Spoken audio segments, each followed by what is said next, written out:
Hi there, I'm Andrea Koppel, and it's time for coffee, the podcast where you get to hear firsthand what the jobs and careers that interest you the most are really like.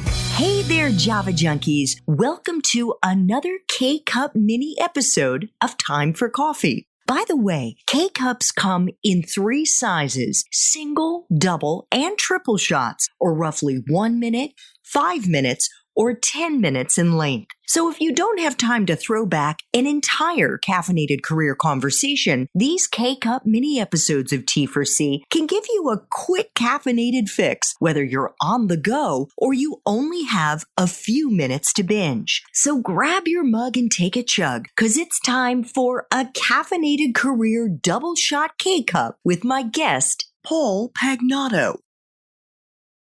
So, Paul, for almost 20 years before you founded your own firm, PagnatoKarp, you worked for Merrill Lynch, which is an investing and wealth management division now of Bank of America. How did you find yourself at Merrill? It's a crazy story. So I was at the time a microbiologist with a company called Vitex Systems, a division of McDonnell Douglas. And I was ready for a change. I was ready to grow. I loved what I was doing there, but I wanted to be more of an entrepreneur. I wanted to be more in control of my own destiny. And our neighbor was a manager at Merrill Lynch, and we would babysit his kids. And we developed a relationship, and he was essentially recruiting me to come over to Merrill Lynch. And so I got to the point where I was like, okay, I think I can do this. I want to do this. And so then he said, well, where do you want to start your franchise with Merrill Lynch? Where do you want to start your career? I went to school in Florida. I thought the demographics would be great. A lot of older people retiring to Florida, very tax-friendly state. So I said, Florida. So he said, great. So he set me up on an interview, didn't get the job. Go back to him, sets me up with another interview, didn't get the job. He literally interviewed 7 different offices in Florida. Wow. And nobody would hire me. I had none of the things that they were looking for. I didn't have a financial background. I had no sales experience, no marketing experience. I didn't come from money. I didn't have a network to tap into. So he challenged me and he said, are you sure you want to do this? And I said, I have never been more sure, never been more passionate about wanting this. Every time I went on one of these interviews, I knew that I could do it. And it just was like adding fuel to my fire. So he goes, well, you have to pick another area of the country, literally, because I just went through all of Florida. So I said, well, I grew up in Virginia, Northern Virginia. Do you know anybody there? He goes, well, let me see. So he literally gets out the Merrill Lynch phone directory and he says, well, I know somebody who's going to take over this office in Tyson's Corner. Have you ever heard of Tyson's Corner? I said, well, that's where I grew up. So he set me up on an interview. And the gentleman, his name is Jack Armstrong, amazing human being. He spoke at me for an hour. At the end of that period of time, he said, okay, Pagnato, you want a job? I'm like, yes, sir, Mr. Armstrong. He said, well, how much are you making? I said, Mr. Armstrong, I'm making $32,000 a year. He goes, okay, I'll match it, but I was living in St. Louis, Missouri at the time. But you need to move yourself here. You need to be here in 2 weeks. So that's how I got my start. And I also share that story because I had a lot of failure, right? So I had 7 rejections. I had 7 no's.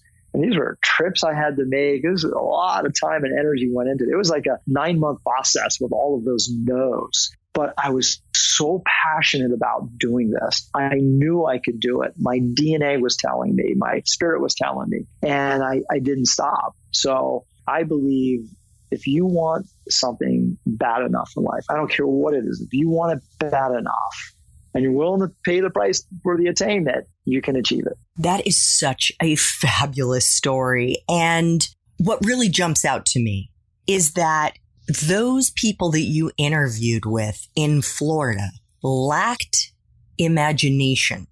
They were unable to think outside the box and to dissect your skill set. The fact that you obviously were really good at math, you had majored in microbiology, and you were clearly somebody who was professional and who had social graces and who was ready to hustle to get the job. Maybe you didn't have sales experience per se, but they should have been asking the right questions to kind of test you on that. And the guy in Tyson's corner was willing to give you a break. At least he saw your superpowers, Paul, and you believed in yourself. It's so easy for us to put our sense of self-worth in the hands of other people. And that's especially true when we're younger. Believe in yourself, so true, right? Yeah. Believe in yourself. Don't give your power away to these people who lack the imagination. Keep at it.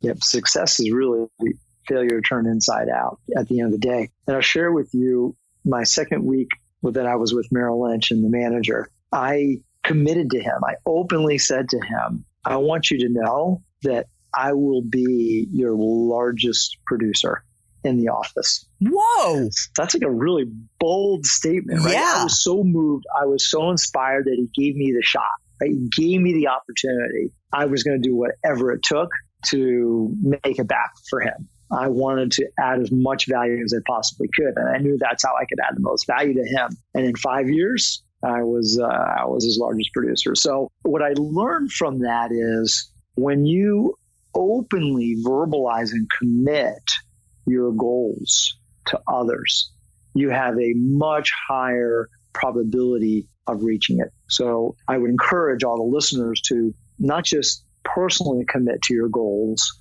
but then share them with people around you. Your probability of success in reaching that goal goes up exponentially. Thanks for tuning in to this K-Cup mini episode of Time for Coffee. If you want to listen to our entire caffeinated career conversation, please check out the show notes for this episode. Thanks so much for listening to Time for Coffee, where the professionals in the jobs that most interest you always have time to grab coffee 24/7, no matter where you live. I have one quick favor to ask you. Remember to rate, review, and subscribe to Time for Coffee. Thanks so much.